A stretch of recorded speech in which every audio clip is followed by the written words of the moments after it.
2019, it says that the state-run banks account for 89.8% of frauds by value, private banks at 9.2% and foreign banks at 0.4%.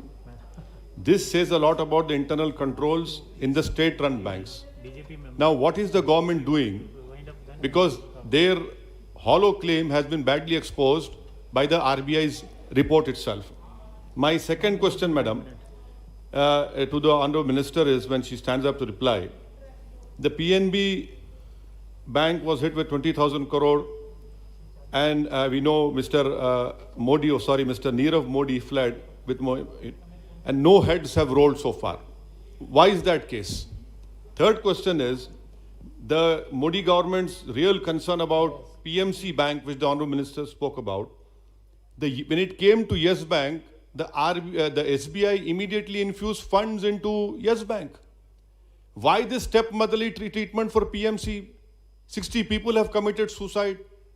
What is the interest that government had with Yes Bank, and that same love is not shown towards PMC Bank? And what kind of administrator is working in PMC Bank from last 1 year? That person, that honorable person, has not been able to sell the yacht which is stuck in Sri Lanka. 2 aircrafts are stuck in Mumbai airport. This is the love of this government for PMC depositors who are suffering day in, day out. Sir, my third question is about this. In this bill, it talks about issue of equity, preference or special shares by way of public's issue and private placement. Are you trying to say that now SEBI will interfere in it? Because this issue of equity and public issue, are you bringing in SEBI? Please enlighten all of us. My fourth question to the Honourable Minister is that RBI is being given power, is the government claim. If that is the case, why did Yes Bank, PNB, IL&FS, and in March 2020, Franklin Templeton happened? What was RBI doing? What was this government doing? How did they allow all these four important things which happened? Was right under the rule of Mr. Modi. My fifth question is, since demonetization, the financial industry is slowly and steadily collapsing and showing how regulation by RBI, SEBI, NABARD is completely absent. So the way banks are now suffering, I feel one of the reasons is because of this unplanned Tughlaq-like decision of demonetization. Madam, sir, my sixth question is, this frauds reported by banks, which I said in the first point, about 1 lakh and above fraud has increased by 28%. Who's responsible for this?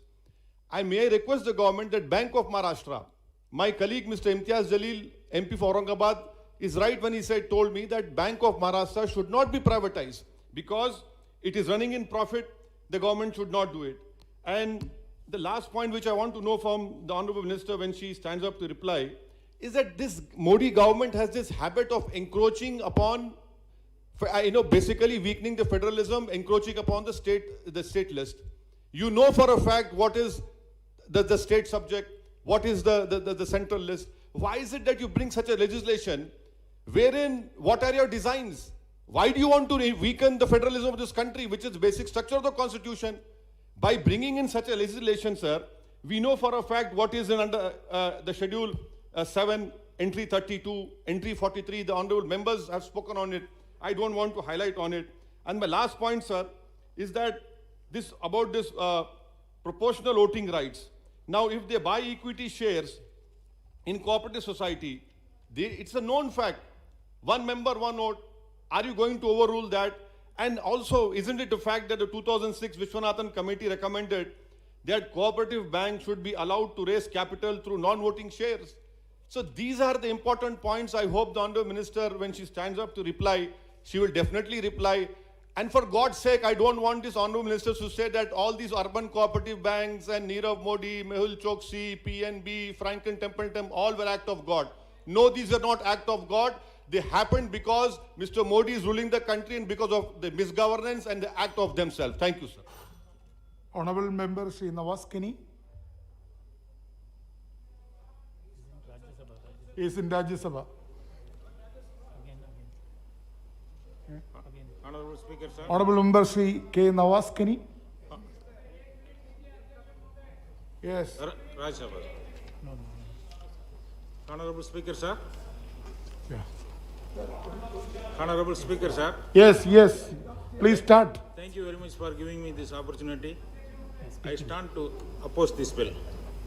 Sir, the 7th schedule of Constitution mentions cooperative